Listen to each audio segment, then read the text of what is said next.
Bapa dan Putra dan Roh Kudus. Amin.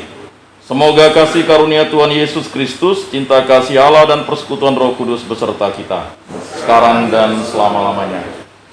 Bapak-bapak, saudara-saudara yang terkasih dalam Yesus Kristus, Salam.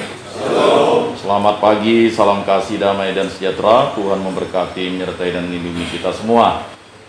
Tiada terasa sudah hampir 2 tahun saya baru bisa hadir di sini. Walaupun pada kesempatan tahun 2021 dan akhir semester 2020 ada online yang diinovasi oleh pengurus Gereja Okumene ini, saya mengucapkan terima kasih. Maka itu bagian dari proses pembimbingan. Dan juga pernah ada ibadat online bersama saya, kalau tidak salah tahun 2021 juga. Itu merupakan alternatif bagaimana menjawab tantangan kehidupan rohani kita pada saat krisis seperti ini. Kita mengucap syukur bahwa kita yang berada di dalam atau di tempat ini diberikan keadaan yang sehat walafiat dalam suasana krisis, karena orang-orang di luar sana ya pada saat pandemi itu luar biasa heboh-hebohnya. Kita tahu di 2020 itu orang mau buat apapun tidak bisa, ya, ketakutan merajalela. Kemudian 2021 lagi memuncak lagi, dan kita berdoa di 2022 ini ya jangan sampai memuncak lagi, karena kita khawatir apa yang kita doakan itu seharusnya menjadi suatu tanda bahwa kita harus bersyukur bahwa kita berada di tempat ini. Jadi Bapak-bapak yang terkasih atau saudara-saudara yang terkasih, di balik penderitaan kita, rupanya Tuhan campur tangan dengan kehidupan kita dan masih mengasihi kita. Bisa jadi ketika kita berada di luar, kita terpapar. Justru kita berada di dalam ini, kita diselamatkan Allah. Maka banyak di antara kita mungkin berpikir, penderitaan itu rupanya adalah sukacita bagi kita, bagi pribadi kita. Nah, itu bagian dari bagaimana kita bersyukur atas rahmat kasih karunia Allah yang telah kita lewati selama masa-masa krisis ini. Kita tahu gereja ya, hampir semua gereja ya, semua mengalami lockdown waktu itu, semua tempat ibadah, dan sampai sekarang pun menumbuhkan rasa kepercayaan diri untuk hadir di gereja itu butuh pemulihan yang cukup panjang. Sedangkan pada masa-masa normal saja kita tahu ya banyak di antara kita yang tidak bisa hadir. Bahkan di Gereja Okumene ini yang seharusnya kita jumlahnya sekian orang juga masih tidak bisa menyempatkan diri. Bayangkan ya, di tempat ini saja sulit menyempatkan diri, apalagi nanti di dunia yang luar sana dengan kesibukan berbagai macam aktivitas, baik tantangan dunia ya, godaan-godaan lainnya dan sebagainya.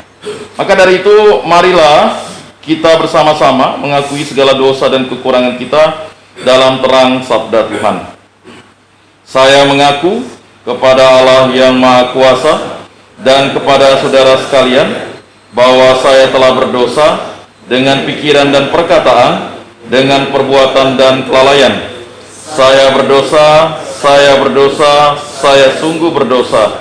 Oleh sebab itu saya mohon kepada Santa Perawan Maria, kepada para malaikat dan orang kudus, dan kepada saudara sekalian, supaya mendoakan saya pada Allah Tuhan kita. Semoga Allah memandang dan memperhatikan kita. Semoga Ia menunjukkan kerelaan hatinya, serta memberikan pengampunan dosa dan damai sejahtera kepada kita. Amin.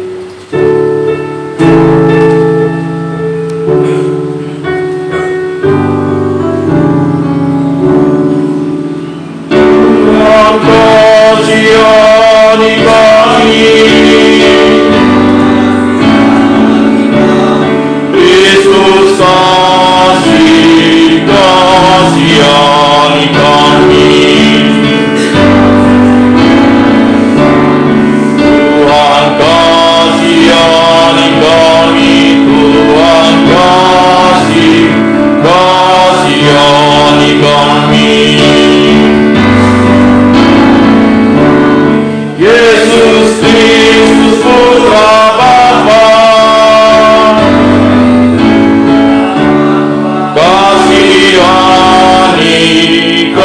kasihani kami. Imam Agung Pengantara, dengar doa kami. Tuhan kasihani kami, Kristus kasihani kami. Tuhan kasihani kami, Tuhan kasihani kami. Yesus Kristus Juru Selamat,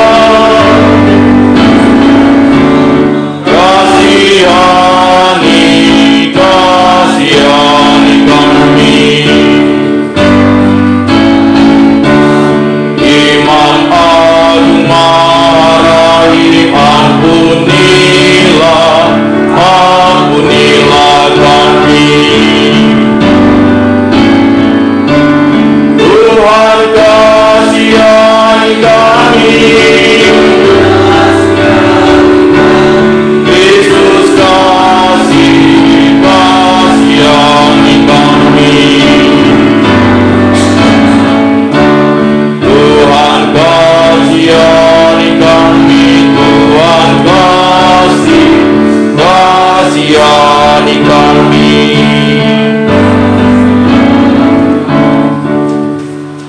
Lanjutkan dengan kemuliaan 199. Kemuliaan kepada Allah di surga, damai di bumi, kepada orang yang berkenan kepadanya. Kami memuji Dikau, kami memuji Dikau, kami menyembah Dikau, kami menyembah Dikau, kami memuliakan Dikau, Tuhan cipta langit dan bumi.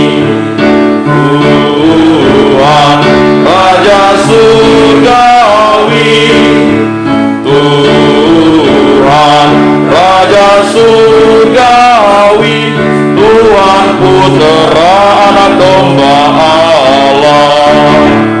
Kami memuji Dikau, kami memuji Dikau, kami menyembah Dikau, kami menyembah Dikau, kami memuliakan Dikau, Tuhan cipta langit dan bumi. Karena Engkau Roh Kudus, dan Engkau Roh Kudus menghibur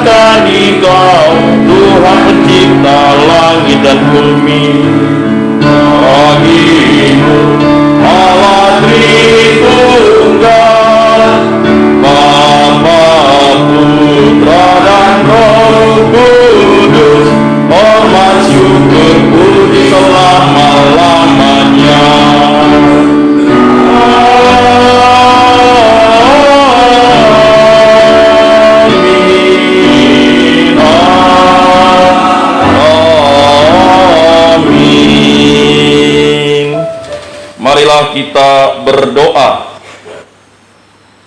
Allah Bapa yang Maha Agung, di pagi hari ini kami bersyukur mendengar petuah dari Daud orang pilihan-Mu.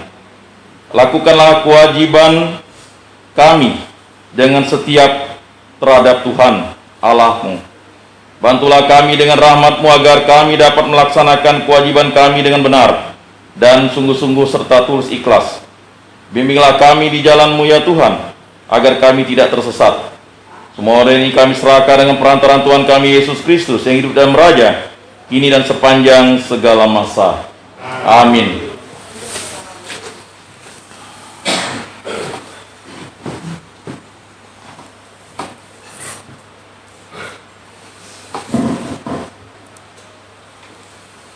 Bacaan pertama, pembacaan dari 1 Raja-Raja bab 2 ayat 1 sampai dengan 4, dilanjutkan ayat 10 sampai dengan 12. Aku akan mengakhiri perjalananku yang panah ini. Kuatkanlah hatimu dan berlakulah kasatria. Saat kematian Daud sudah mendekat, pada suatu hari ia berpesan kepada Salomo anaknya, aku ini akan mengakhiri perjalananku yang panah. Maka kuatkanlah hatimu dan berlakulah kasatria.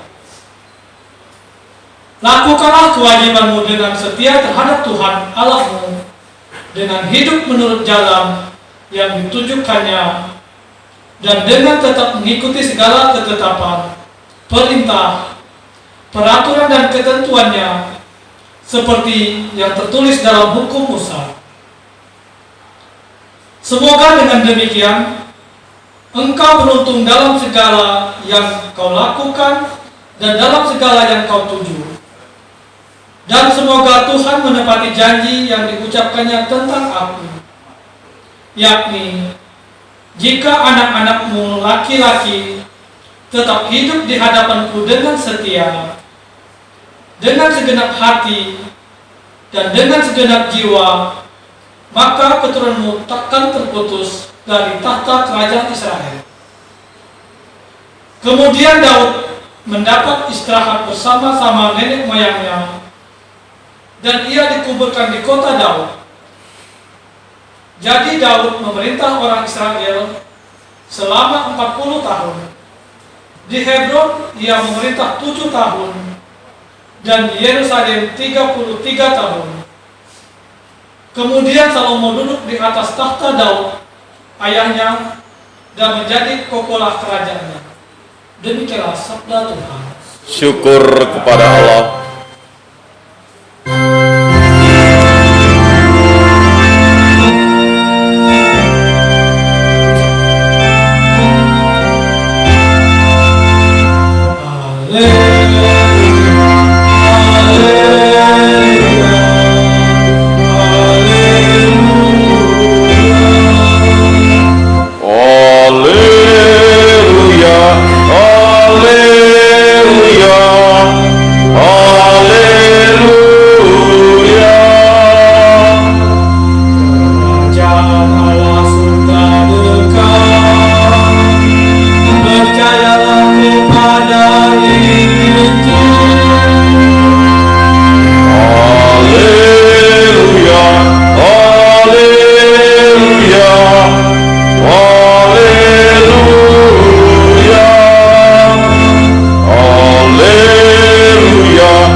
Semoga Tuhan beserta kita sekarang dan selama-lamanya.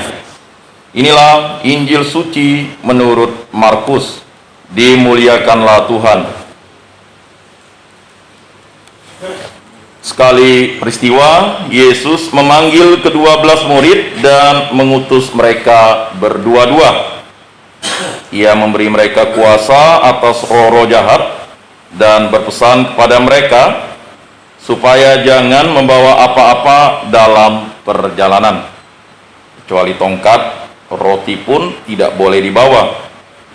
Demikian pula bekal dan uang dalam ikat pinggang.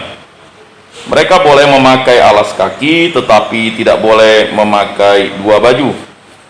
Kata Yesus selanjutnya kepada murid-murid itu, kalau di suatu tempat kamu sudah diterima dalam suatu rumah, tinggallah di situ sampai kamu berangkat dari tempat itu. Kalau ada suatu tempat yang tidak mau menerima kamu, dan kalau mereka tidak mau mendengarkan kamu, keluarlah dari situ dan kebaskanlah debu yang ada di kakimu sebagai peringatan bagi mereka. Lalu pergilah mereka memberitakan bahwa orang harus bertobat. Mereka mengusir banyak setan dan mengoles banyak orang sakit dengan minyak dan menyembuhkan mereka.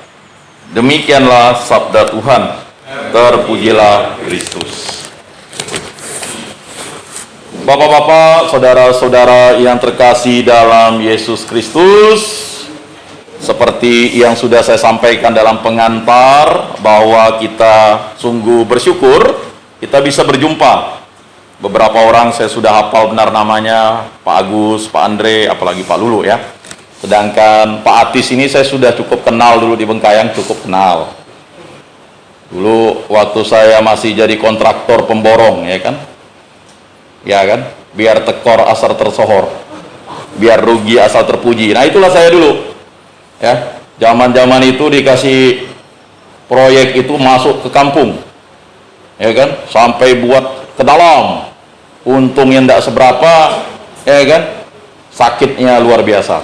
Nah, maka saya memahami lah itu. Maka akhirnya bukan saya beralih profesi. Ada semacam mujizat, lalu saya bisa diterima menjadi penyuluh PNS. Jadi ya udah, ya saya menggantungkan ya sepatu untuk tidak menjadi kontraktor dan tidak menjadi dewan waktu itu.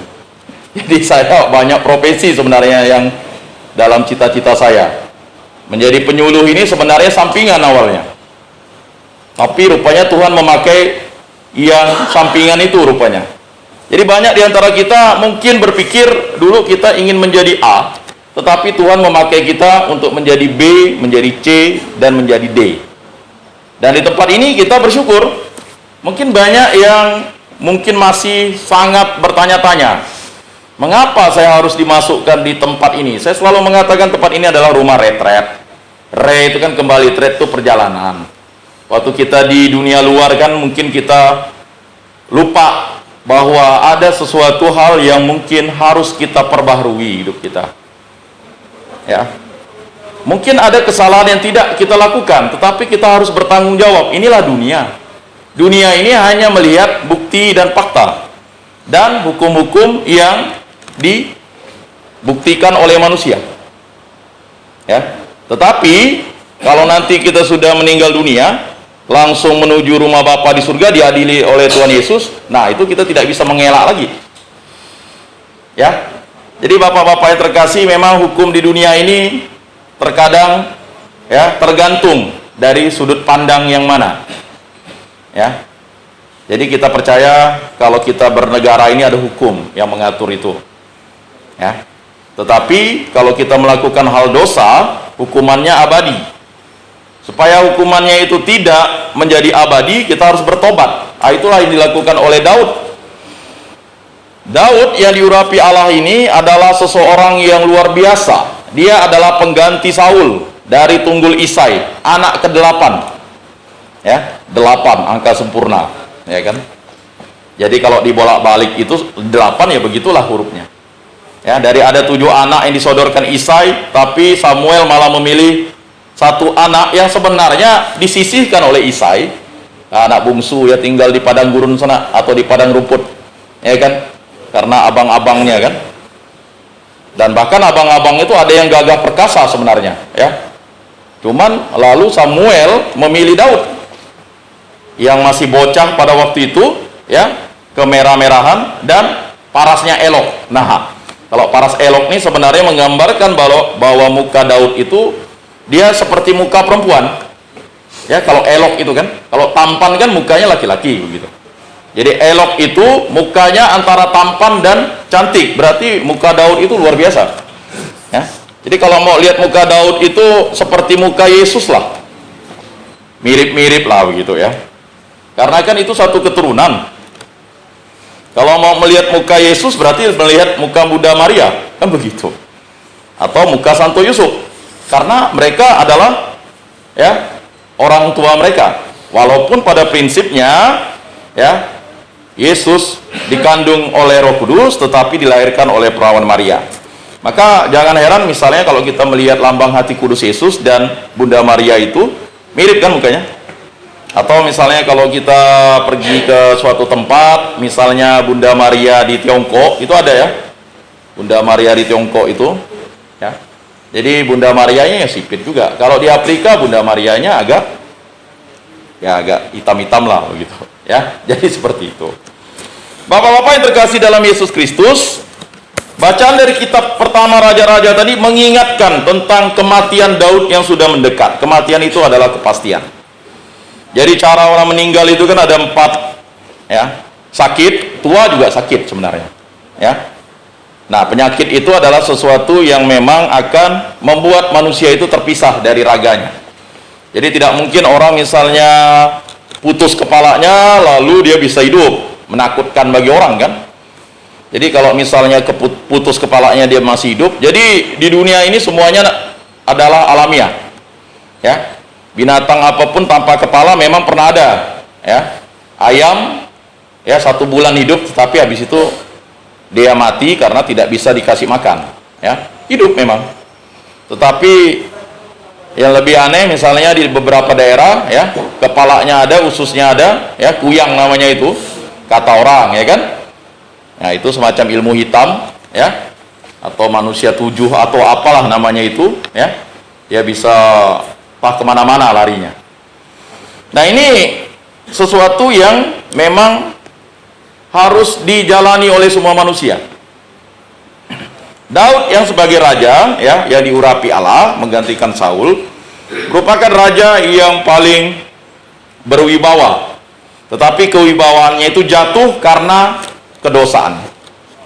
Karena merebut istri, ya kan, merebut istri Uria. Uria ini kan hanya punya 1 istri. Saking dia setia dengan raja, ya enggak apa-apalah katanya. Ya, enggak enak dengan raja sampai dia enggak mau tidur di rumahnya. Untuk pengorbanan. Bahkan dengan teganya Daud harus ya menyuruh dia berperang di depan. Yang pasti mati. Tujuannya adalah dia mati dan nanti istrinya direbut oleh Daud. Akhirnya mati kan Uria. Daud istrinya Uria. Ya. Maka selalu disebut ya kan, Salomo dari istri Uria. Ya bayangkan, disebut ya. Jadi kalau itu tidak mungkin ya, makanya kalau kitab suci itu sudah diteliti, diperiksa dengan seksama, kita apa adanya. Yang salah ya salah, yang dosa ya dosa. Jadi kita sebagai orang Kristen itu tidak bisa suam-suam kuku. Ya kalau dosa ya dosa. Ya, melanggar 10 perintah Allah ya dosa. Ya, cara menghapus dosa ya bertobat. Nah, ada sarana dalam gereja Katolik sakramen tobat. Ada juga sarana dalam gereja Kristen, ya silakan dengan pertobatannya sesuai dengan eklesiologinya. Maka sering saya katakan, kita ini berbeda-beda gerejanya tetapi tetap satu. Kudus, universal atau Katolik. Banyak orang sering tidak memahami kata Katolik itu kan universal sebenarnya. Jadi semua, tidak ada kan misalnya kita tuh berbeda-beda suku lalu beda. Ya memang ada gereja yang langsung mengarah kepada satu suku ada. Lalu apostolik atas ajaran para rasul. Mengapa ajaran para rasul? Karena ya kitab suci itu adalah wahyu ilahi semuanya. Nah, bapak-bapak yang terkasih, saudara-saudari yang terkasih, saat kematian Daud sudah mendekat, pada suatu hari ia berpesan kepada Salomo anaknya. Jadi pesannya itu langsung kepada Salomo anaknya. Salomo bukan anaknya yang sulung. Jadi ada Absalom anaknya, ya, tapi Absalom memberontak kepada bapaknya. Bahkan Absalom itu melakukan suatu kekejian karena saudara kandung beda mamanya itu memperkosa adiknya Absalom. Jadi dibunuhnya adiknya itu. Lalu Absalom itu merasa dia ya anak yang paling tua, punya kekuatan, lalu dia seakan-akan berpihak kepada rakyat karena Daud sudah melakukan pelanggaran-pelanggaran, ya termasuk dosanya merebut istri Uria tadi itu. Nah, tetapi ketika Absalom mati, dibunuh orang kepercayaan karena bagalnya itu ya berlari, lalu dia tersangkut rambutnya. Absalom itu ganteng seperti bapaknya ya, rambutnya itu panjang, tetapi karena tersangkut di pokok pohon tarbatin, akhirnya ya, bayangkan pohon yang akhirnya mengalahkan Absalom ya, melawan bapaknya. Ya, sejahat-jahat bapak kita janganlah kita lawan, kan begitu. Sejahat-jahatnya orang tua janganlah kita lawan, bapak, ibu ya, apalagi sampai sumpah mau membunuh. Ini kan Absalom ini melakukan kekejian. Udah dia membunuh saudara kandung beda mama karena dia membalaskan dendam kepada adiknya yang diperkosa. Jadi apa yang ditanggung oleh Daud itu begitu berat. Anak hasil hubungan gelap dengan Uria itu mati kan. Jadi kita tahu anak yang pertama itu kan mati. Setelah itu kan lahirlah baru ya Salomo dan saudara-saudaranya. Nah, lalu Daud ini memang luar biasa ketika mendapat teguran dari Tuhan melalui perumpamaan oleh Nathan. Nathan ini hebat juga ya, bagaimana dia menegur Daud dengan cara perumpamaan. Ya kan, ada seorang miskin hanya punya satu aja anak dombanya, lalu diambil oleh orang kaya. Oh, ya kan? Siapakah itu? Kamulah dia. Akhirnya Daud berguling-guling di tanah. Pertobatan Daud itu tuh berguling-guling di tanah. Dulu ya sampai tanah ya, tanah itu bukan ya tempat raja kan bukan tanah sebenarnya. Tempat ya dari marmer atau dari batu pualam dan sebagainya, tapi dia bertobat, berguling-guling dia di tanah. Berguling-guling. Ya, mohon ya. Lalu Allah mendengarkan pertobatannya karena memang Daud adalah orang yang diurapi ya. Jadi kekudusannya menjadi tercela, tercemar, menjadi terkutuk, tetapi kutukannya itu harus ditanggung oleh istri dan anak-anaknya. Jadi ini bagian dari silih dosa yang harus ditanggung Daud. Tetapi ya janji Daud itu karena istri Uria ini ya, dia ngomong dengan Daud bahwa nanti yang akan mengganti dia itu adalah Salomo. Karena istri Uria tadi itu ya merasa dia sudah dinodai. Dia sudah rugi kan, suaminya dia ambil, mati dia, lalu karena dia tidak bisa ngelawan ya. Karena itu raja kan. Lalu akhirnya dia minta Salomo untuk menggantikan Daud, dan terjadi.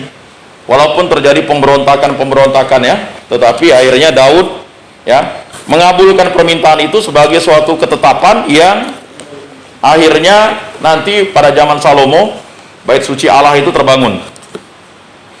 Aku ini akan mengakhiri perjalananku yang panah, maka kuatkan hatimu dan berlakulah kesatria. Jadi Salomo yang masih kecil itu ya diberikan semacam amanat agung oleh bapaknya untuk berlaku kesatria. Kita tahu Salomo nanti memiliki 700 istri, 300 bundik. Ya. Atau terbalik kali, ya. 700 gundik atau 300 istri. Ya, seperti itulah, ya. Jadi dia memiliki gundik pun sama dengan bini kan. Nah, beda bini dengan istri itu kan hanya pada statusnya, kan begitu. Ya. Jadi punya 1000. Bayangkan.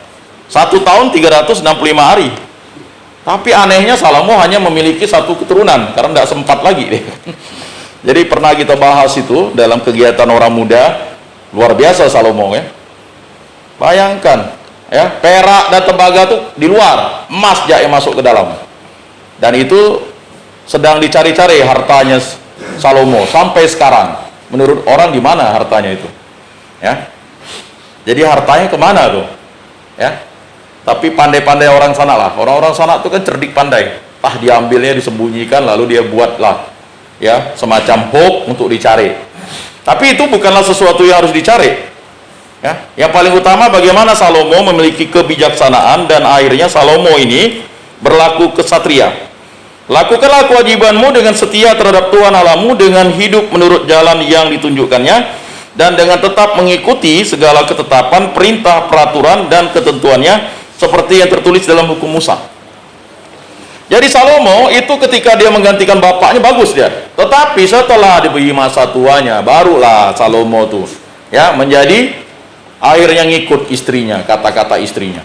Karena terlalu banyak istri, bayangkan. Ya, 2 istri aja buat pusing, ini bagaimana kalau sampai 1000 istrinya kan? Ya, Pak, ini Pak, ini Pak, nanti tidak kurus kau. Udah. Ya kan? Akhirnya Salomo pada akhir masa tuanya ya juga melakukan suatu kedosaan. Ya, karena sudah pikun tadi itu. Mau diurus siapa ya enggak?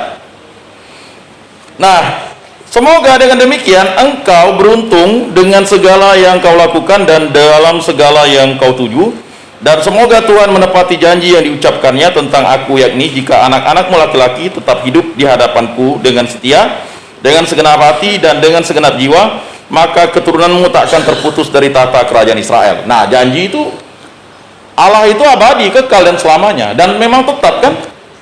Persoalannya ketika Salomo menjadi tua, akhirnya penggantinya anaknya juga ya memang kerajaan Israel itu menjadi terpecah-pecah ya, ada Israel Utara, ada Israel Selatan ya. Karena apa tadi ya, itu tadi pertikaian itu terjadi karena dunia, iblis, dan hawa nafsu. Bapak-bapak yang terkasih, saudara-saudara yang terkasih, 3 masalah itulah yang menyebabkan kita berdosa. Dunia ya kan, mungkin bapak-bapak bisa masuk ke tempat ini karena masalah dunia sepele, mungkin salah omong, salah ucap, salah tanda tangan ya kan. Nah, kemudian rayuan iblis. Rayuan iblis ini gampang dia, udah ya kan, santai aja ya kan, palinglah masuk sel, begitu aja dia ngomong. Lalu hawa nafsu. Nah, hawa nafsu kita itulah yang harus kita kendalikan dengan iman dan takwa kita itu. Memang mengendalikan itu repot, apalagi kalau kita yang hidup dalam situasi butuh pekerjaan, butuh gaya hidup ya, kemudian ada iri, dengki, dendam ya, masalah-masalah sosial lainnya ya. Jadi kesombongan kita itu bisa menjadi toksit bagi kita, racun.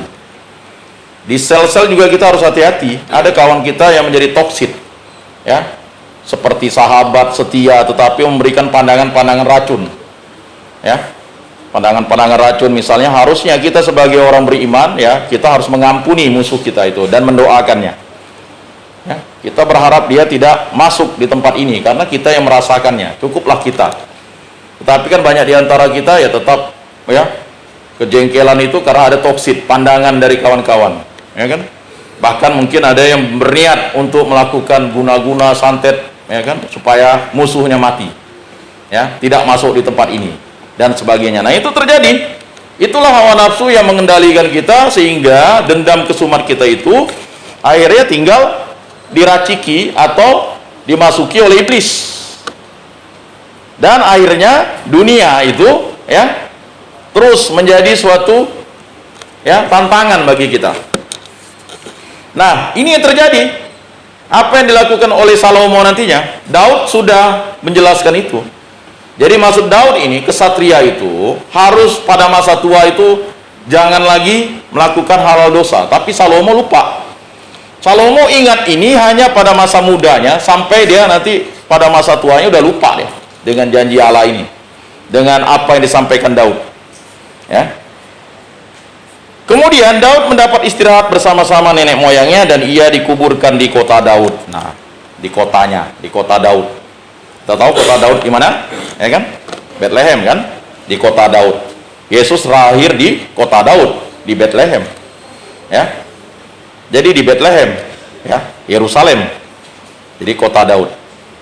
Jadi Daud memerintah orang Israel selama 40 tahun. 40 tahun ini simbolisasi luar biasa. Ya, 40 tahun ini sama seperti bangsa Israel di bawah Musa di padang gurun. Tapi Musa hanya melihat tanah terjanji dari jauh, dia tidak bisa masuk. Hambanya Yosua yang bisa masuk. Ya. Nah, hambanya Yosua itu bisa masuk, ya. Dan beberapa orang, setelah itulah baru Yosua tidak pernah ya menurunkan berkatnya lagi sebenarnya. Jadi berkat itu sampai Musa ke Yosua tidak mau lagi, karena memang tidak ada amanat dari Musa untuk menurunkan berkat itu. Nah, akhirnya mulailah ada muncul hakim-hakim ya, dan akhirnya setelah hakim-hakim ada desakan dari tua-tua orang Israel untuk ya menjadikan raja manusia seperti bangsa-bangsa lain. Nah, inilah yang membuat kehancuran Israel. Ya, karena bangsa Israel itu kan rajanya Tuhan Allah. Jadi raja Israel. Maka betul apa yang ditulis, inilah raja orang Yahudi. Ya, Indri kan? Inilah raja orang Yahudi. Ya. Awalnya orang Romawi ingin mengolok-olok bangsa Yahudi, tapi sebenarnya langsung sekali tertulis tetap tertulis, itulah dia. Inilah raja orang Yahudi. Ya kan? Jadi bagi orang Yahudi sebenarnya sudah melek-melek ya, baca barang itu masih tidak bertobat. Ya. Sebenarnya memang bukan begitu tulisannya, ada ya beberapa. Ya, Indri ini kan singkat saja. Ya kan? Itu ada kepanjangannya, ya. Nah, jadi jelas Yerusalem baru, Yahudi baru ini adalah kita, pengikut jalan Tuhan. Jadi raja orang Yahudi baru itu adalah Yesus Kristus. Jadi siapa raja kita? Ya Yesus Kristus. Dialah imam, dialah nabi, dialah raja. Imam, nabi, dan raja. Ya. Jadi bapak-bapak, saudara-saudara yang terkasih, mari kita mengakui itu sebagai sesuatu yang merupakan rahmat, anugerah. Lalu dia memerintah di Hebron itu sekitar 7 tahun. Ya. Setelah itu 33 tahunnya berada di Yerusalem. Kemudian Salomo duduk di atas tahta Daud ayahnya dan menjadi kokohlah kerajaannya. Ya, karena Salomo menjadi kokohlah kerajaannya. Ya. Memang kalau kita lihat dalam sejarah, ya, kerajaan Israel ini, ya, kayaknya tidak dianggap begitu. Jadi ada catatan sejarah itu menghapus itu. Mengapa? Mungkin karena dia terlalu hebat di dalam kitab suci. Ya, ada kerajaan-kerajaan lain itu kan disebut tuh. Ya, kalau kita belajar sejarah itu kerajaan ini kan tidak disebut. Ya, sebenarnya ada keinginan menghilangkan sejarah. Ya, maklumlah bangsa Jerman dulu kan sudah sampai melakukan Holocaust, ya kan? Orang Yahudi itu dibantai habis, tapi tetaplah dia muncul. Ya. Jadi orang Yahudi itu ya adalah orang-orang yang menjadi momok bagi Hitler, Nazi waktu itu. Sehingga terjadilah pembantaian luar biasa. Ya. Nah, bapak-bapak yang terkasih dalam Yesus Kristus, ya Tuhan, Engkau menguasai segala-galanya. Jadi, kekuasaan Tuhan itu adalah mutlak, absolut, dan tidak bisa digonta-ganti oleh apapun. Jadi sama seperti kita menjadi pengikut Kristus dalam gereja apapun, bahwa Raja kita, Tuhan kita, Juru Selamat kita adalah Yesus Kristus. Dialah Roh Kudus, dialah Allah Bapa. Ya, bukannya berteriak Tuhan, Tuhan akan diselamatkan, tapi melaksanakan kehendak Bapakku di sorga. Di rumah Bapakku banyak tempat tinggal. Tidak ada nama di kolong langit ini selain nama Yesus yang dapat menghantar kita ke hadapan Bapa di surga. Jadi bagi kita orang yang percaya, orang yang sudah dibaptis, jangan lagi letoy, lemah, lunglai, sangsut. Bahasa sini sangsut. Kalau udah sangsut udah susah dah. Ya kan, sangsut tuh sedikit gila, kurang beres, atau bisa jadi tak gena. Tak gena itu kan gila lah, bahasa orang Siantan. Ya. Jadi kalau di sini belajar bahasa baru, tak gena, sangsut, kong kali kong, dan bagai macam ya. Apalagi kalau udah mulai jin bertendang kan di sini. Ya. Jadi bapak-bapak yang terkasih dalam Yesus Kristus, mari ya kita mewartakan bahwa Yesus itu adalah Raja kita, yang kita sudah rayakan pada peristiwa Natal, ya, kelahirannya. Lalu Yesus ya disunat sebagai lambang baptisannya menurut tradisi Yahudi. Lalu dia dipersembahkan ke dalam bait Allah, ya, sekitar ya 40 hari dipersembahkan. Kata dipersembahkan, semua anak sulung dari bangsa Israel itu harus dipersembahkan. Mengapa? Karena dia adalah imam bagi keluarganya nanti, ya, untuk memimpin ritual-ritual kurban-kurban bakaran. Dan juga nanti anak sulung itu akan menguasai setengah dari harta keluarganya. Setengah. Jadi dia lebih besar anak sulung. Maka kita tahu ya, mengapa Daud itu dari keturunan Yehuda itu dipilih oleh Allah. Karena memang Yehuda mendapat hak kesulungan karena akibat cacat celah abang-abangnya. Jadi Yehuda itu kan sebenarnya kalau dari silsilahnya dia anak keempat. Anak pertama Ruben, Ruben meniduri salah satu istri bapaknya. Enggak tahulah, pokoknya bukan Lea, bukan Rahel. Ya, tidak ditulis di situ. Ya, pokoknya salah satu istri bapaknya, Ruben. Ya, kemudian ada namanya Simeon dan Lewi, itu mendapat cacat celah karena dia membunuh iparnya. Ya, jadi naik darah. Tapi Lewi akhirnya dipilih untuk menjadi ya imam. Ya, kita tahu Musa dan Harun itu kan dari keturunan Lewi. Ya. Nah, lalu baru Yehuda. Jadi Yehuda ini dapat hak kesulungan itu karena dia melakukan dosa yang paling sedikit. Kata paling sedikit, dia ada dosa. Ya. Dosanya adalah dosa kepada Tamar. Tamar ini kan sebenarnya menantunya. Ya. Jadi makanya ya, Peres dari Tamar, kan gitu keturunannya itu. Karena apa? Karena Or, ya kalau saya tidak salah namanya Or, lalu si Onan itu mati. Nah, Sela itu masih kecil. Lalu Sela karena harus dia dikawinkan dengan Tamar, lalu Yehuda itu ingkar janji, lalulah Tamar pakai telukung, tahu telukung ya? Telukung tuh tutup ya, cadarlah. Lalulah katanya Yehuda mabuk akhirnya ya bersetubuh dengan perempuan sundal, rupanya menantunya. Malu dia. Akhirnya dia harus ya mengambil menantunya itu. Ya, jadi kisah di kitab suci itu kisah nyata, bukan fiksi. Jadi tidak ada tipu menipu dalam kitab suci kita. Apa yang ya sesuatu yang jahat ya jahat, sesuatu yang salah ya salah, tetapi pertobatanlah. Karena Allah menghendaki kita selamat. Keselamatan itu dari awal. Tapi yang tidak menghendaki orang selamat itu adalah iblis.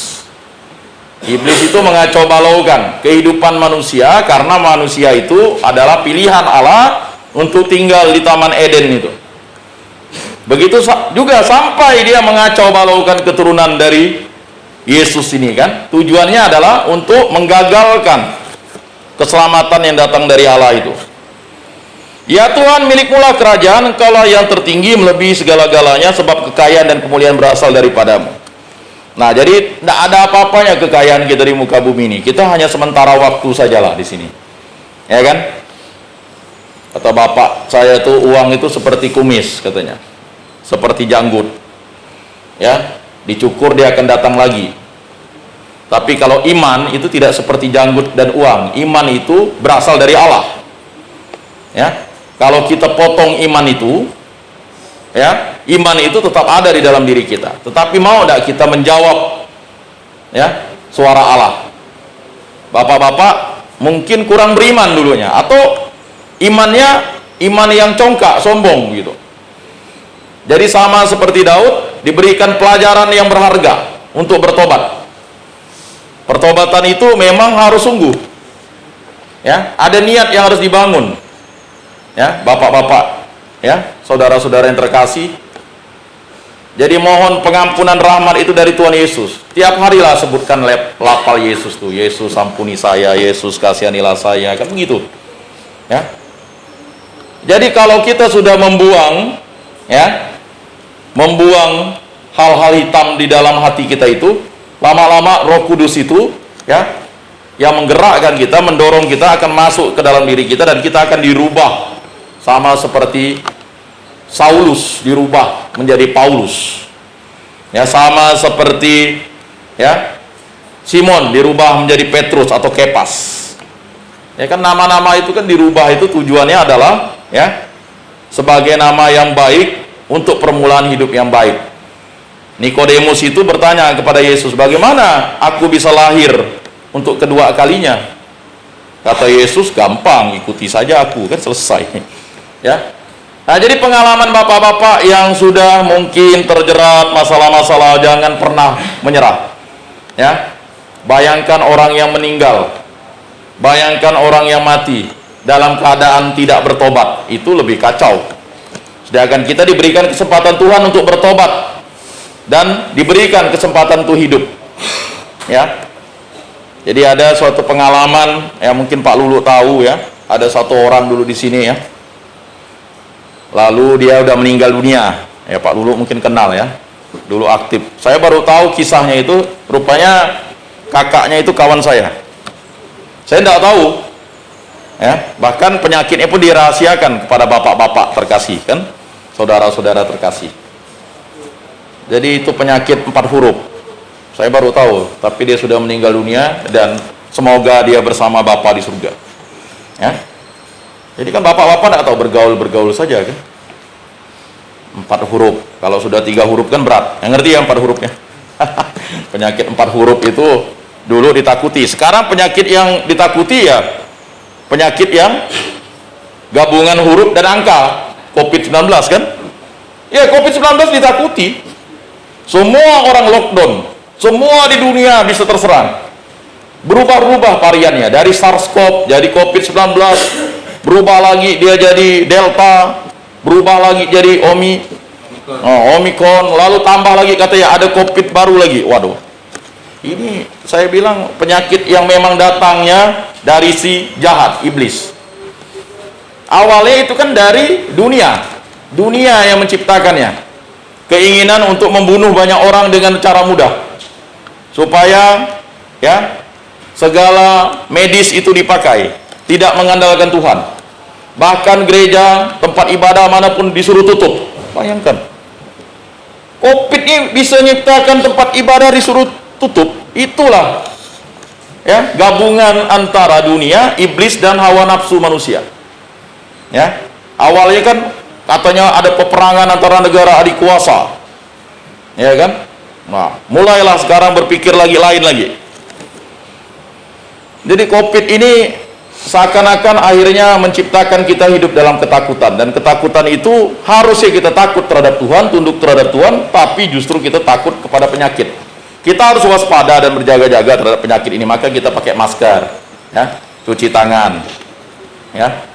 Tapi puji Tuhan, nah, justru di sini menjadi karantina yang terbaik, ya. Saya dengar justru di rutan, di lapas itu karantinanya baik karena orang dicegah untuk masuk kan. Justru orang di dunia luar sana ya mudah terjangkit, terserah, apalagi yang paling banyak duit. Pergi ke bandara megang saja udah kena. Jalan-jalan ke luar negeri kena. Aneh kan?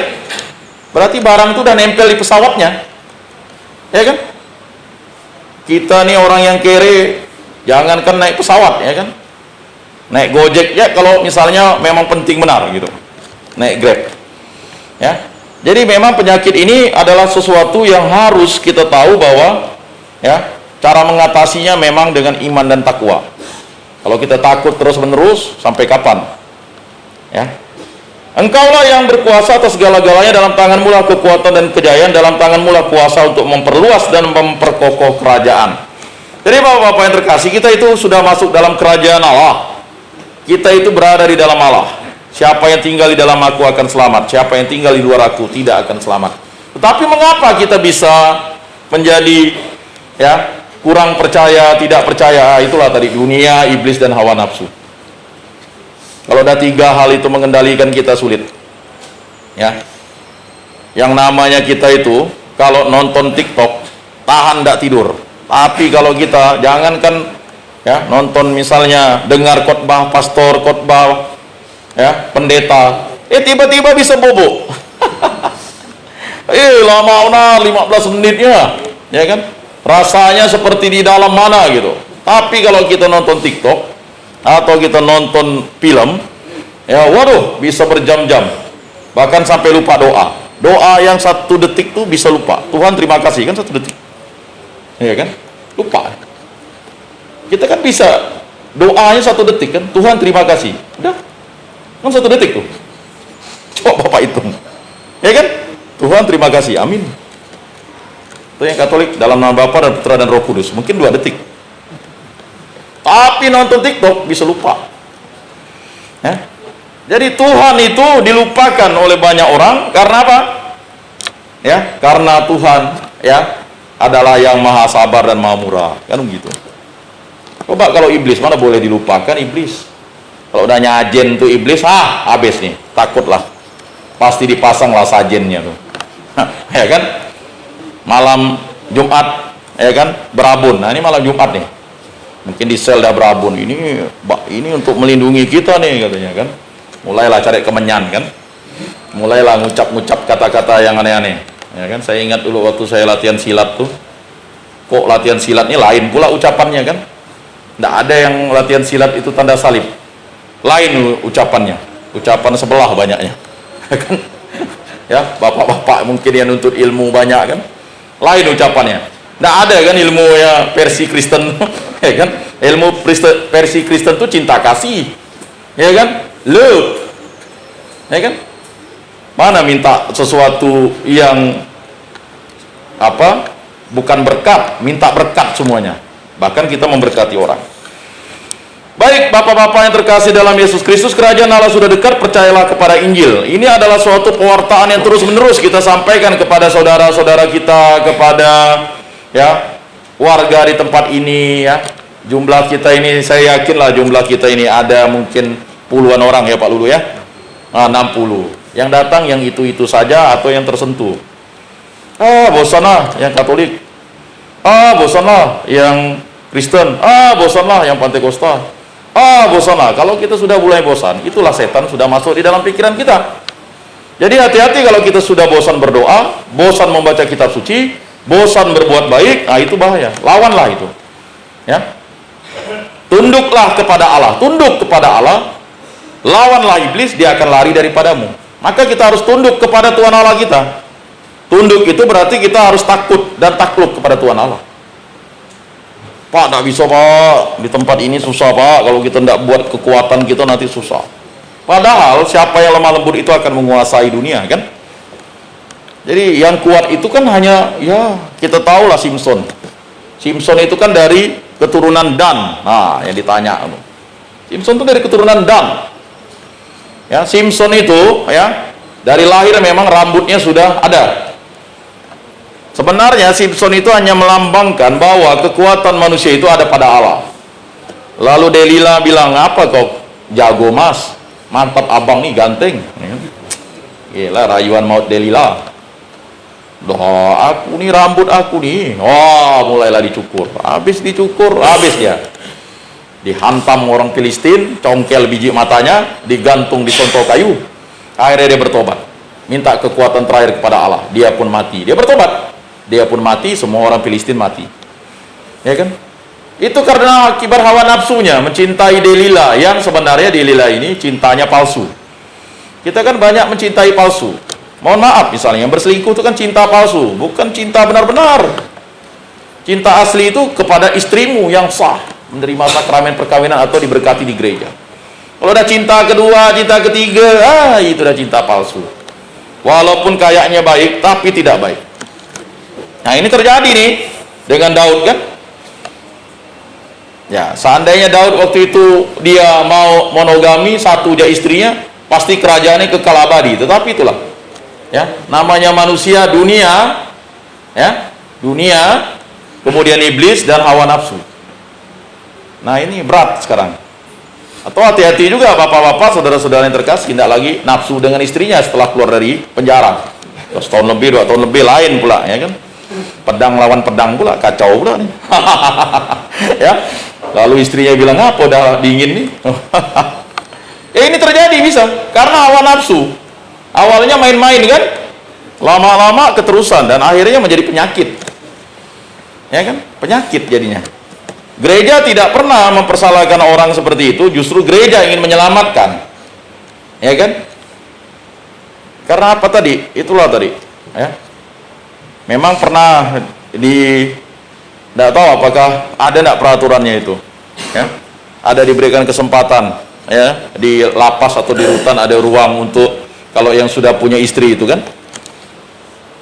Karena kalau dulu ya Ada katanya, tapi harus bayar mahal katanya. Kita kan tidak tahu. Kita tahu Gayus Tambunan dulu, bagaimana istrinya bisa bunting kan padahal dia di penjara. Kan tidak mungkin. Ya kan? Lalu dicek tes DNA anaknya. Oh, ya kan dia ngaku lagi. Oh, ada katanya kan. Nah, itu urusan berbeda lah. Ya. Ya memang harus diberikan kesempatan sebenarnya, ya. Saya sebenarnya setuju kalau hal-hal itu. Daripada nanti lalu beda pula, temu istrinya udah ada selera, lalu ketemu yang lain yang sejenis pula selera nih. Apalagi kita sudah tidak satu lagi di sini kan. Kalau dulu masih lah, lapas masih lah lihat. Dulu masih lah lihat kan, masih ada lah ya. Ini kan kaum hawanya sudah sangat terbatas. Paling yang pelayanan saja yang datang di sini. Nah, lewat live streaming itu lebih kacau lagi. Bagaimana tuh caranya?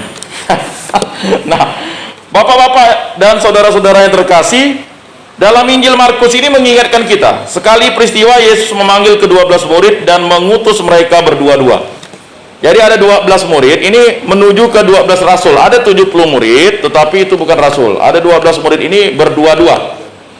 Jadi mengapa mereka berdua-dua? Karena ingat, ya kalau kita diutus berdua-dua tuh kita saling mengingatkan. Karena perutusan kita itu kan perutusan amanat agung Allah. Di paroki juga pastor diminta untuk berdua. Ada pastor paroki, ada pastor rekan. Saling mengingatkan, saling mengawasi, saling mengontrol. Ya. Di sel juga mungkin kita dikumpulkan bersama. Ya. Nah, tujuannya adalah dalam pelayanan pekerjaan apapun, kalau kita berdua itu sebenarnya kita diingatkan kembali bahwa kita diutus Allah itu untuk melayani. Ia memberi mereka kuasa atas roh-roh jahat dan berpesan kepada mereka supaya jangan membawa apa-apa dalam perjalanan kecuali tongkat, roti pun tidak boleh dibawa. Demikian pula bekal dan uang dalam ikat pinggang. Jadi hanya bawa tongkat. Jadi zaman dulu itu ya ibaratnya murid Yesus bawa tongkat. Bawa tongkat itu tujuannya supaya lelah dia bisa bersandar sebentar. Kalau ada ular mereka bisa usir kan. Kalau ada binatang buas dialau. Jadi tongkat itu multiguna, bisa juga untuk mikul pakaiannya. Tetapi Yesus katakan jangan, ya kecuali tongkat. Roti pun tidak boleh dibawa. Ingat ya, orang Yahudi itu adalah orang yang paling sangat teliti dengan makanan. Kalau dia jalan kaki dari Yerusalem ke Galilea atau Galilea ke Yerusalem, mereka harus bawa bekal. Maka waktu Yesus itu memberkati, ya kan, 3 potong roti, 2 potong ikan itu, ya, itu kan sebenarnya ya, mujizat itu terjadi karena orang mau diberkati semuanya. Sampailah dikumpulkan 12 bakul ya. Kata 12 itu artinya berkat itu mengalir ya, selalu diberikan kepada 12 suku anak Israel.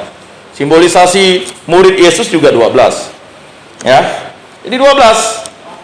Bahkan kalau kita kaitkan kemarin dengan pertanyaan kemarin, mengapa Dan itu lalu tidak ada? Ya karena Dan sama seperti Yudas berkhianat. Maka Yudas tidak masuk dalam hitungan 12 lagi, digantikan dengan Matias. Maka Manasye yang menggantikannya, kan begitu. Nah, itu juga bisa. Cuman kalau jawabannya yang jelas, karena memang Dan tidak percaya kepada Kristus. Ya, satu-satunya suku dari Israel itu, ya, memang yang tidak percaya dengan Kristus, 1000 orang itu adalah Dan itu tadi. Maka dia tidak dihitung masuk di dalam materai, ya, yang 144.000 itu. Nah, itu sebenarnya. Sama seperti Yudas sebenarnya. Yudas kan 12, ya kan? Tetapi setelah dia berkhianat, dia diganti Matias. Jadi ada penggantinya itu. Nah, bagaimana pelayanan kita? Nah, ini sama seperti di tempat ini. Bapak-bapak kan datang ke sini, ya mohon maaf, hanya bawa tongkat kan? Bapak-bapak bawa tongkat kan? Tongkat alami yang diberikan Tuhan kan, bawa tongkat saja tuh. Ya, tongkat kan? Baju kan pasti keluarga lah yang antar dan sebagainya kan, mana ada roti kan. Waktu bapak-bapak dibawa di tempat ini kan hanya bawa tongkat kan, ya ibaratnya baju sepotong semuanya ya, nggak ada apa-apa kan. Bapak-bapak datang ke sini, pokoknya datang di sini ya kan. Bahkan ada yang sudah berpikir mau bunuh diri, mau mati ya kan. Tetapi Tuhan Allah menyediakan tempat yang istimewa kan. Bahkan dulu ada yang mulai siap-siap katanya, siap-siap. Ya, saya ingat Pak siapa dulu tuh, disiapkan tempatnya oleh anak buahnya. Hebat juga ya. sudah ada kasur, tempat tidur kan. Padahal hal-hal semacam itu sudah disediakan Allah melalui perantaran orang-orang kan. Ya, coba bapak-bapak waktu pertama kali masuk di sini kan pasti tidak bisa berbuat apa-apa. Tetapi setelah itu, ya, dengan bantuan banyak orang, bapak-bapak akhirnya bisa mendapatkan tempat. Bahkan ada yang menguasai tempat. Bahkan ada tempat yang dibayar. Bayar ya kan? Kalau tak bayar nih, kau sebelah sana nih, ya kan? Tahu diri lah, ya kan? Misalnya dan sebagainya. Itulah namanya manusia. Nah, begitu juga dengan ini. Mengapa Yesus berpesan kepada muridnya supaya jangan membawa apa-apa? Tujuannya adalah jangan sampai itu membebani orang lain dan dia. Bayangkan kalau misalnya datang ke kampung disuruh bawa beras sekarung, ya sampai kampung itu jalan pelayanan, dah baliklah bagaimana mikulnya kan? Ya. Jadi jangan heran kalau dulu itu misalnya hamba-hamba Tuhan dapat ayam, dapat beras ya, ada tukang pikulnya kan begitu. Itu kan membebani jadinya. Bayangkan misalnya 5 kampung 1 bulan dilayani kan, berapa karung beras yang harus dibawa ya. Tapi ya itulah yang dimaksudkan pelayanan itu, jangan mendapatkan apa-apa karena kamu akan mendapatkan balasannya dari orang-orang yang dipilih Tuhan. Kata Yesus selanjutnya kepada murid-murid itu, kalau di suatu tempat kamu sudah diterima dalam suatu rumah, tinggallah di situ sampai kamu berangkat dari tempat itu. Jadi bapak-bapak yang terkasih, sama seperti perjalanan bapak-bapak di tempat ini. Kalau bapak-bapak sudah ditempatkan di sel itu, ya tinggallah di situ. Ya, tinggallah di situ supaya ya kalau kamu tidak diterima ya kebaskanlah debu nanti kan, kata Yesus. Kebaskan debu itu kan mengingatkan orang itu harus bertobat. Ya, sebenarnya debu itu mengingatkan kita akan simbol yang dibuat oleh bangsa Niniwe ketika Yunus yang sebenarnya tidak mau. Bahkan Yunus sampai marah lagi. Apa yang terjadi dengan bangsa Niniwe ini Tuhan, ya kan? Lalu ditumbuhkanlah satu batang pohon supaya dia ini. Lalu mati, dia marah pula Yunus ya. Yunus itu sebenarnya tidak ikhlas pergi ke Niniwe karena dia buat sial bagi orang lain. Nah itu tadi, bagi orang Kristen kalau dia disuruh masuk ke tempat itu lalu dia menolak kehendak Allah, dia menjadi sial bagi orang lain. Itu terjadi dengan Yunus kan. Jadi dia larilah dari kehendak Tuhan. Wah, habis terombang-ambing, semuanya berdoa kepada Tuhannya kan. Lalu kok masih gak ombak ini nih? Buang undi akhirnya, buang undi. Ini kan sama seperti Saul, pakai buang undi kan. Jadi kalau buang undi ini ke Saul ini kan kena undi ceritanya itu, ya. Jadi ketika buang undi tua-tua itu Saul kena undi. Rupanya ya orang Yahudi juga pakai undi, ya, pakai undi. Ya, maksudnya pakai undi itu yang terbaik. Rupanya undi itu juga bisa mengelabui, ya. Nah, jadi apa yang terjadi? Ya, kalau ada suatu tempat yang tidak mau menerima kamu dan kalau mereka tidak mau mendengarkan kamu, keluarlah dari situ dan kebaskanlah debu yang ada di kakimu sebagai peringatan bagi mereka. Ya itu. Jadi kita sebagai orang Kristen itu membawa berkat. Kalau orang tidak mau menerima, dapat kutukan lah dia. Kalau tidak bertobat, dia tetap hidup dalam kutukan. Jadi kita sebagai orang Kristen itu harus memberikan berkat. Salam, Tuhan memberkati. Ya. Yang agak sulit beri berkatnya orang Katolik karena dia diberkati imam katanya. Padahal gitu itu kan sudah sepantas dan selayaknya. Salam, salam kasih. Ya, Paulus itu mengajarkan tuh. Coba lihat, baca surat Rasul Paulus ya. Ya kan? Damai Kristus, saudara-saudaraku, ya kan? Yesus yang kekasihku. Wah, luar biasa dia salamnya. Nah, ini kita nih sulit benar, ya. Pelit benar gak kasih, ya. Padahal berkat itu mengalir dari diri kita. Ya kan? Apalagi mau doakan orang. Jadi seperti itu. Lalu pergilah mereka memberitakan bahwa orang harus bertobat. Mereka mengusir banyak setan dan mengoles banyak orang sakit dengan minyak dan menyembuhkan mereka. Ya. Jadi mengusir setan. Jadi orang Kristen bisa tidak mengusir setan? Bisa. Mengusir. Ya, tapi eksorsisme kalau di gereja Katolik itu harus dapat persetujuan uskup dan ada pastornya.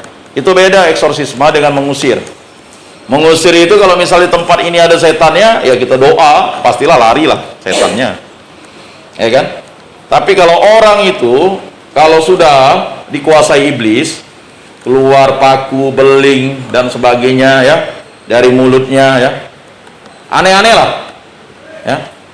Ada ban dalam di dalam perutnya dan sebagainya ya, itulah pasti kuasa iblis kan. Nah itu eksorsisme itu harus dilakukan oleh, karena eksorsisme itu tidak boleh sembarang. Jadi pengusiran setan sekarang.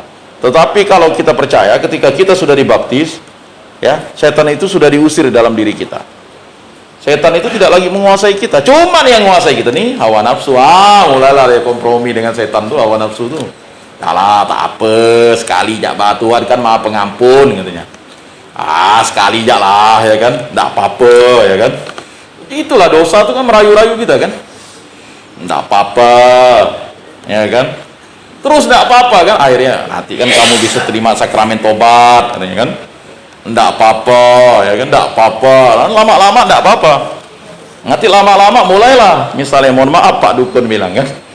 Ini kan kekuatan ini dari Tuhan kan, semuanya dari Tuhan. Pandai dia memanifestasi sang pendusta tuh. Ya. Jadi ya itulah yang terjadi. Bapak-bapak yang terkasih, saudara-saudara yang terkasih, ya mungkin bolehlah cek rumahnya ya. Cek istri anaknya, rajin doa dah kan. Walaupun kita mungkin dikutuki oleh istri anak-anak, dasar kau buat sial ya, enggak apa-apa, Tuhan memberkati. 100 kali pasti istri kita lulu, hebat juga ini, udah bro. Ini jangan lama lagi kita marah, awas kok ya, nanti balik nih, habis kok, udah, susah lah. Pandai kita pulang langsung ya, di situ udah ada satpam pula, ya kan? Apalagi kalau udah mulai istrinya cantik, udah mulai lah, pikirannya melayang-layang, tak sempat baca firman Tuhan, WA terus, gimana nih? Oh, sensitif, ya kan? Ya. Mulai berpikir ya macam-macam ya. Kalau kita tidak menyerahkan semuanya kepada Tuhan ya habis lah ya. Hendaknya kamu setia terhadap perkara-perkara kecil sehingga kamu setia terhadap perkara-perkara besar. Kalau kita ingin menuntut sesuatu yang besar kepada orang lain, ya kita harus menuntut sesuatu yang besar dalam diri kita. Jadi bapak-bapak yang terkasih dalam Yesus Kristus, memang kegiatan kita ini memang berat. Makanya saya berterima kasih ada pengurus gereja Okumene ini yang mau, ini dari generasi ke generasi nih ya, yang mau melakukan pelayanan setiap harinya, dan itu memang harus dibekali terus, diingatkan ya. Jadi jangan sampai kita lengah sedikit ya. Tadi saya tanya satu, ngapa lagi enggak mau lagi ya, karena Tuhan tidak menjawab. Tuhan sudah menjawab kok doanya ya kan, semua dibukakan tabir-tabir itu kan. Kalau mau dimurnikan kembali seperti itu kan, dia harus ditempa dengan emas kan, ditempa dengan api kan. Jadi semua kesalahan itu ya diungkapkan satu persatu. Jadi jangan merasa lalu, aduh, kok Tuhan tidak menjawab doa saya ya. Ya bagaimana sesuatu yang gelap itu tidak diterangi kan begitu. Nah itu juga harus dikuatkan kawan-kawan kita mungkin yang sudah letih, lemah, lesu kan. Yang seumur hidup Alpin masih di sini kan? Udah pindah ya? Oh udah pindah ya.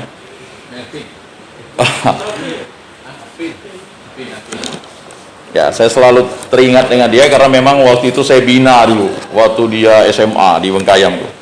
Ya kan? Nah, moga-moga dia mendapat ini ya, udah pindah di lapas ya. Ya, semoga dia ya mampu. Ya. Nah, itu dulu saya bina ya. Anaknya si Adi kembar kan. Baik, ya.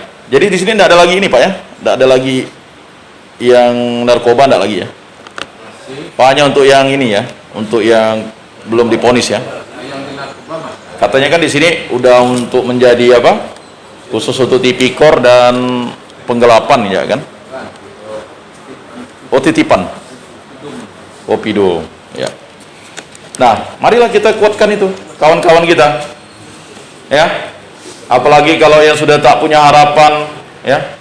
Bersedih kita, Pak seumur hidup katanya. Ya, seumur hidup kan bisa buat kelakuan baiklah ya. Janganlah seumur hidup lalu membuat sesuatu yang jahat lagi, ya kan? Maksudnya jangan lagi membuat sesuatu itu, ya berbuat baiklah. Mungkin nanti ada, itulah mujizat itu terjadi. Saya ingat ada kesaksian orang itu, dia di penjara itu, dia dapat hukuman itu 25 tahun, ya. Orang Meksiko, saya nonton film dokumenternya. Lalu dia sudah menjalani hukuman 15 tahun. Dia terus berdoa. Akhirnya kasusnya ditinjau. Memang dia tak bersalah sama sekali, ya. Tapi dia tetap jalani itu sebagai bentuk dia bilang, ya, saya menjalani ini karena saya mendengarkan suara Tuhan. Ya, dia sudah berusaha apapun gitu. Nah, jadi jangan sampai lelah, putus asa. Santa Monica mendoakan Agustinus bertobat itu berapa tahun? 17 tahun dengan menangis dan darah dan air mata. Suaminya didoakan 12 tahun. Jadi keluarga itu menjadi orang kudus. Kita baru berdoa 1 bulan, setahun, 2 tahun, 3 tahun dah lelah. Padahal Tuhan itu selalu mendengarkan dan memberikan yang terbaik bagi kita. Nah itu yang harus kita syukuri bapak-bapak, saudara-saudara yang terkasih. Memang, wah mudah aja nih, Pak Ian sih ngomong sih gampang, kami menjalani. Ya memang itulah tadi saya katakan. Ya, apa yang bapak-bapak rasakan itu hanya bapak-bapak yang bisa merasakan. Tapi Tuhan ya sangat tahu perasaan bapak-bapak. Karena Tuhanlah yang melihat isi hati bapak-bapak. Ya. Tetapi kalau kita ya pohon yang baik, buahnya baik. Tapi kalau kita mana mungkin? Ya, pohon yang buruk lalu buahnya baik, tidak mungkin. Maka permintaan kita ya, kita minta Roh Kudus terus membantu, melindungi, menyertai kita dan sebagainya. Ya, apalagi kalau kita melakukan perbuatan yang bisa mengakibatkan dendam, misalnya pembunuhan, pemerkosaan, perampokan lalu pembunuhan, kan kita takut, was-was. Saya ingat dulu yang mau dibaptis satu tuh, jadi dibaptis enggak? Enggak jadi ya. Waktu mau dibaptis dia katanya dicekik oleh si korban, kan? Bayangkan, setan itu menjelma, padahal si korban mungkin ya sudah berbahagia dengan Bapa di surga, kan? Tapi kita tadi itu, karena kita harus minta pengampunan, rahmat pengampunan, ya kita tidak tahu kok bisa kita melakukan, menghilangkan nyawa orang. Ingat ya, sama seperti Habel, ya darahnya berteriak-teriak menuntut keadilan kepada Tuhan. Ya Tuhan Maha Adil. Nah, mengapa kita lalu takut? Ya takut karena mungkin ada kuasa iblis di situ yang membuat kita untuk tidak bertobat. Maka pertobatan itulah yang mesti kita lakukan setiap waktu, setiap saat. Maka dalam setiap kita kali berdoa, kita selalu mohon ampun kepada Allah Bapa di surga supaya kita layak di hadapan Bapa di surga. Mari Bapak-bapak yang terkasih, dalam momen ini ya, mari diingatkan kembali, terus mengajak kawan-kawannya untuk bertobat. Ya, tidak jemu-jemu. Kalau dia merasa bosan, doakanlah.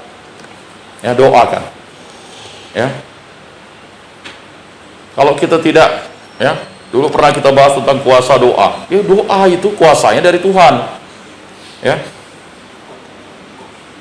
Apakah kita yang seperti ini bisa mendoakan orang? Ya, justru kita mendoakan setiap waktu, setiap saat istri, anak-anak kita agar hidupnya damai, sejahtera, ya. Tidak malu. Berkali-kali, ya, bapak-bapak mungkin tidak tahu perasaan istrinya, anak-anaknya. Ya, mereka yang di luar sana lebih malu sebenarnya. Bahkan ada yang sampai bunuh diri. Ya. Ya. Bahkan ada yang sudah hilang semangat. Nah ini, mari kita doakan istri anak-anak kita itu biar kuat. Ya. Keluarga kita, ibu kita, ayah kita dan sebagainya. Ya, sama seperti kesaksian kawan saya itu, ya. Dia mau enggak mau lah katanya. Mau gimana?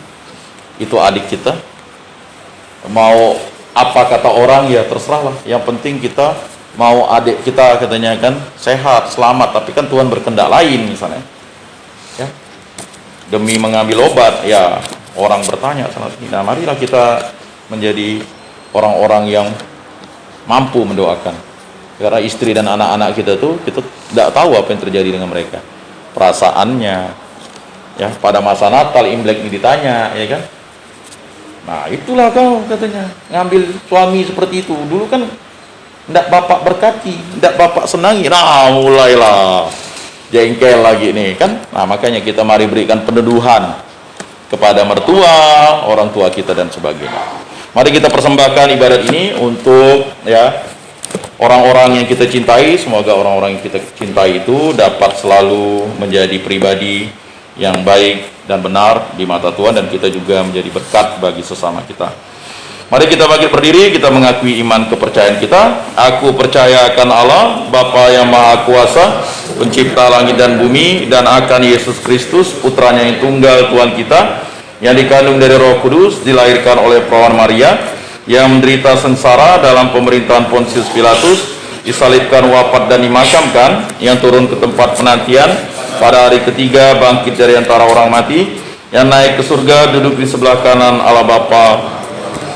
Dari situ ia akan datang mengadili orang hidup dan mati. Aku percayakan Roh Kudus, Gereja Katolik yang kudus, persekutuan para kudus, pengampunan dosa, kebangkitan badan, kehidupan kekal. Amin. Doa umat.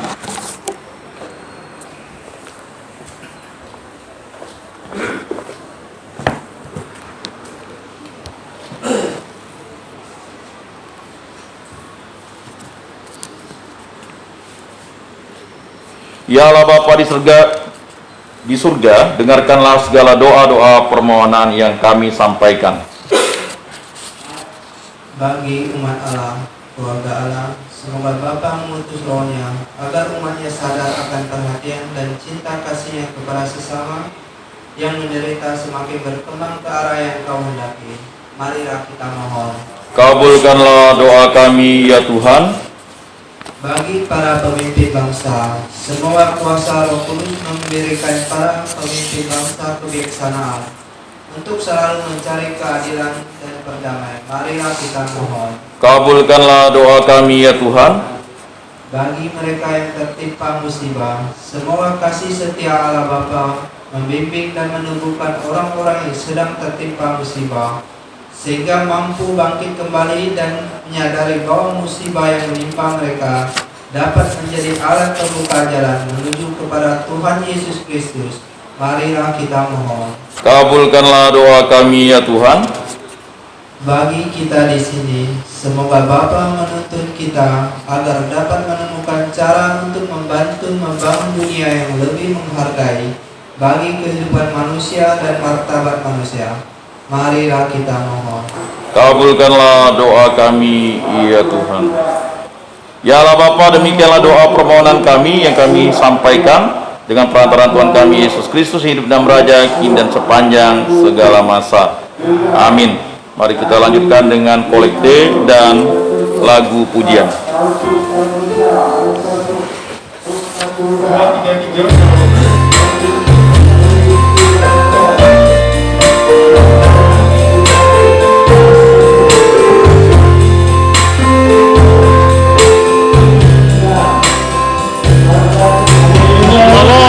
Roti anggur persembahan diri kami, terimalah ya Bapa, terimalah pralambang karya kami, suka duka hidup ini, terimalah ya Bapa, terimalah, terimalah, berkatilah bersama bersahaja, terimalah ya Bapa, terimalah,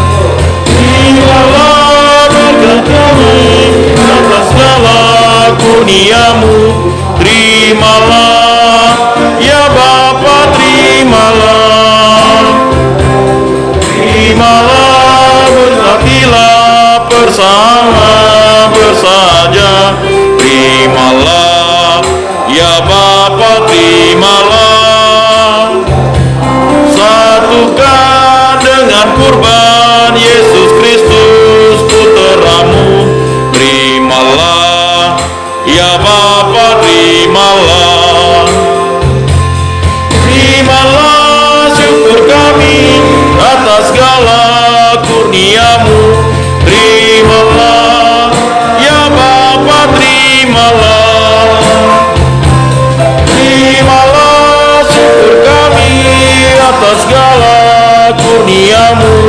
terimalah ya Bapa, terimalah.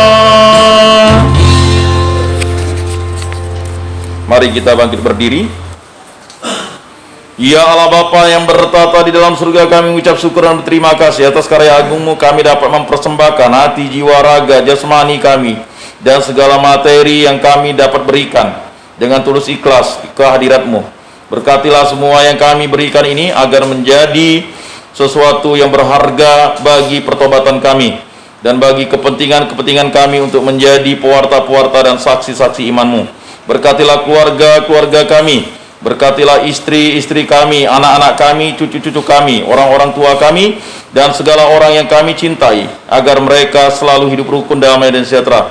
Dan berkatilah juga orang-orang yang kami sakiti, orang-orang yang mungkin kami buat mereka menjadi orang-orang yang menjadi korban-korban yang tidak bersalah dari kami, agar mereka dapat kembali menjadi hidup rukun, damai, dan sejahtera. Dan berkatilah semua orang yang peduli dengan kami, agar mereka selalu menjadi pribadi yang baik di mata-Mu. Semua orang ini kami serahkan dengan perantaraan Tuhan kami Yesus Kristus, yang hidup dan meraja kini dan sepanjang segala masa. Amin.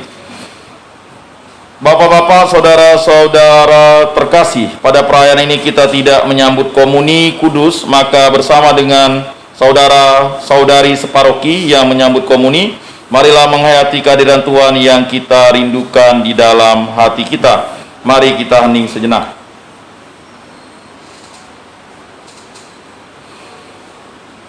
Saudara-saudara seiman terkasih, kita telah mendengarkan sabda Tuhan dan merenungkannya serta mengungkapkan isi hati dalam doa-doa permohonan dan pujian.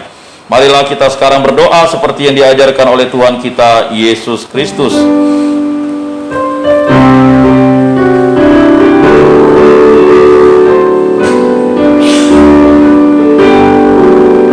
Bapa kami di dalam surga, dimuliakanlah nama-Mu, datanglah kerajaan-Mu, jadilah kehendak-Mu di bumi seperti di surga. Berilah kami rezeki pada hari ini, ampunilah dosa kami seperti kami pun mengampuni yang bersalah kepada kami. Jangan masukkan kami dalam cobaan, tapi bebaskan kami dari yang jahat. Sebab Tuhanlah Raja yang mulia dan berkuasa untuk selama-lamanya.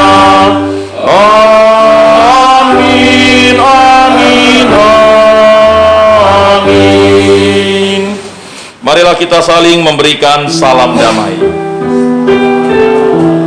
Damai, salam damai, salam, salam. Damai Kristus bersertamu, salam, salam. Saudara-saudara terkasih, Yesus bersabda, kamu memang sudah bersih karena firman yang telah kukatakan kepadamu. Tinggallah di dalam aku dan aku di dalam kamu. Sama seperti ranting tidak dapat berbuah dari dirinya sendiri kalau ia tidak tinggal pada pokok anggur, demikian juga kamu tidak dapat berbuah jikalau kamu tidak tinggal di dalam aku. Oleh karena itu, marilah kita duduk dalam keningan untuk menyatukan diri dengan Tuhan yang kini hadir bersama kita. Berbicaralah dengan Dia dari hati ke hati dengan mengatakan, Yesus, datanglah dan tinggallah dalam hatiku, jadikanlah hatiku seperti hatimu. Kita ulang 3 kali. Yesus, datanglah dan tinggallah dalam hatiku, jadikanlah hatiku seperti hatimu. Yesus, datanglah dan tinggallah dalam hatiku, jadikanlah hatiku seperti hatimu.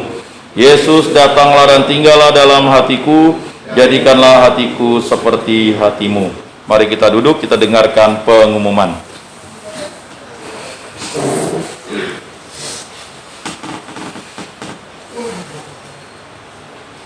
Yang pertama-tama, saya ucapkan terima kasih kepada Pak Yakobus yang hari ini sudah membantu kami untuk ibadah Katolik pada siang hari ini. Mohon maaf Pak, karena kemarin saya sudah hubungi Pak Pastor Samuel, cuma mungkin beliau sampai hari ini nggak aktif, jadi mohon maaf, mungkin beliau lagi ada kesibukan di luar gereja. Saya juga terima kasih kepada teman-teman yang sudah mempersiapkan segala sesuatunya untuk pagi hari ini, sehingga kita bisa lancar untuk menyelesaikan pada kita sampai hari ini. besok hari Jumat ada dengan Rutan Bengkayang ada live streaming, tetapi dengan Pak Naldo Giting. Ya, Jumat pertama dan ketiga itu Pak Naldo, Jumat kedua dan keempat itu nanti dari Dolus Ministry, jadi nanti dirubah.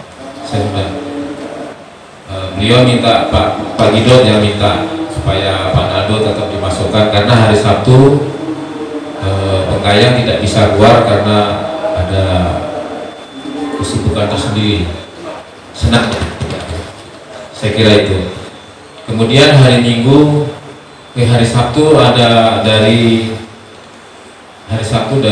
Immanuel. Hari Sabtu ada dari Immanuel jam 9 pagi juga. Mohon nanti teman-teman untuk yang Kristen untuk mempersiapkan diri nanti lewat Pak Agus dan kawan-kawan ya Pak Agus ya. Hari Minggunya juga begitu. Tidak diberi extra day karena pergabungan gitu. Terima kasih. Selamat siang dan oh ya nanti sore tetap kuliah ya. Nanti sore ada kuliah karena buat tadi kita keluarkan jam 2 kurang seperempat. Mungkin kemarin karena dari kawan-kawan aja yang enggak gitu ya. Saya kira itu. Terima kasih. Baik Pak Lulu, saya mengucapkan terima kasih dan bersyukur kita bisa hadir kembali di tempat ini. Terima kasih atas jadwal pada tahun ini sudah diberikan kepada kami, kepada saya selaku penyuluh agama Katolik Kota Pontianak. Dan mungkin tadi saya tidak memperkenalkan diri karena beberapa orang ini pernah ketemu saya di Bengkayang ya. Kebetulan saya dulu tugas di Bengkayang 14 tahun. Jadi waktu saya honor penyuluh, saya juga ya punya perusahaan, kemudian saya juga membuka kursus komputer, Ian Komputer dulu, mungkin ada yang tahu ya di Bengkayang. Lalu saya lama tinggal di Bengkayang, lalu ada kesempatan peluang untuk menjadi penyuluh agama Katolik, saya diangkat tahun 2009. Maka terakhir itulah saya tidak lagi berkecimpung di dunia kontraktor dan dunia politik. Dulu saya ikut partai PNI Mananisme ya. Jadi saya dulu pernah nyalek untuk tingkat Kabupaten Bengkayang untuk provinsi. Dan mungkin di sini ada Pak, ini tidak salah pernah Dewan Pak Linkun kami malah kenalnya. Ya, jadi Pak Atis ya kan. Jadi mungkin ya karena perjalanan hidup manusia ini ada pasang dan surutnya. Jadi marilah Bapak-bapak yang terkasih, di tempat ini kita retret ya, itu kembali thread itu perjalanan hidup kita. Mari kita evaluasi. Mohon maaf jika ada tutur kata yang salah ya dalam setiap ya, mungkin pelayanan atau mungkin dalam ya bukan tujuannya untuk menggurui bapak-bapak terkasih, tetapi mari kita menjadi pewarta-pewarta dan saksi-saksi Kristus yang nantinya menjadi tangguh setelah keluar di tempat ini. Dan ada terobosan yang baik yaitu dari Rutan Bengkayang. Jadi mungkin mereka punya program juga yang disamakan karena melihat di sini bagus, makanya tidak masalah. Dan saya mohon juga kalau ada yang mungkin bisa menghubungkan di Rutan Singkawang atau Rutan mana ya tidak masalah. Karena kegiatan ini sudah bisa online. Nah inilah akibat COVID kita bisa mengetahui teknologi. Berikutnya juga sebenarnya hari ini ya bagi yang Katolik bisa menyambut tubuh dan darah Kristus, tetapi tadi seperti yang disampaikan oleh Pak Lulu, mungkin ya mereka libur sampai 5 Februari dan mungkin Pastor Samuelnya itu ya berada di tempatnya, di biaranya. Tadi saya ke sana, saya melihat-lihat dikunci semuanya. Jadi lalu saya mengontak Pak Lulu ya, jadi mungkin pada kesempatan yang lain, mungkin nanti kita akan bagi yang Katolik bisa menerima tubuh dan darah Kristus. Baik, Bapak-bapak, saudara-saudara yang terkasih, mari kita bangkit berdiri, kita doa penutup. Ya Allah yang Maha Agung, kami mengucapkan terima kasih, syukur atas rahmat-Mu. Berkat-Mu, maka penyelenggaraan-Mu ibadat ini dapat terlaksana. Semoga kami anak-anak-Mu Kau satukan dalam kegiatan yang dilakukan oleh Gereja Okeumene Rutan kelas 2A Pontianak ini. Semoga berkat-Mu selalu mengalir dan selalu tercurah kepada kami, dan semoga apa yang kami lakukan di tempat ini menjadi berkat bagi keluarga, sesama diri kami dan orang lain. Berkatilah semua orang yang ada di tempat ini agar hidup rukun, damai dan sejahtera, dan berkatilah kawan-kawan kami yang sakit agar dipulihkan, dan terutama yang sudah sesat dapat kembali kepada jalan-Mu. Semua ini kami serahkan dengan perantaraan Tuhan kami Yesus Kristus yang hidup dan meraja kini dan sepanjang segala masa. Saudara-saudara terkasih, sebelum mengakhiri ibadat ini, marilah kita menundukkan kepala memohon berkat Tuhan.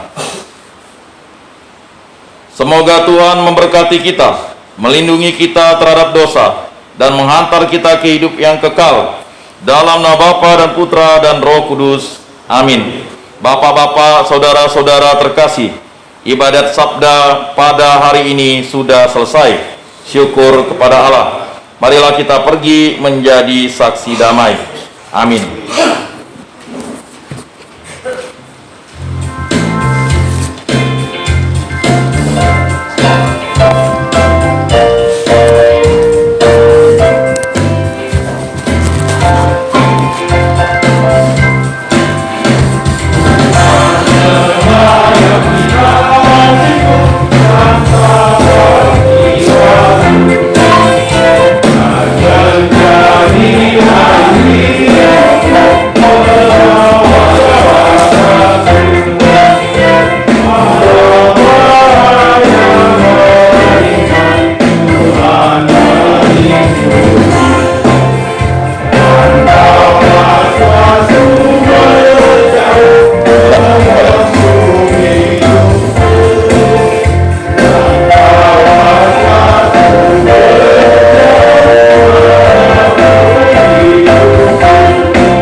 Hasratku, walau derita akan tiba, Tuhan mendampingi.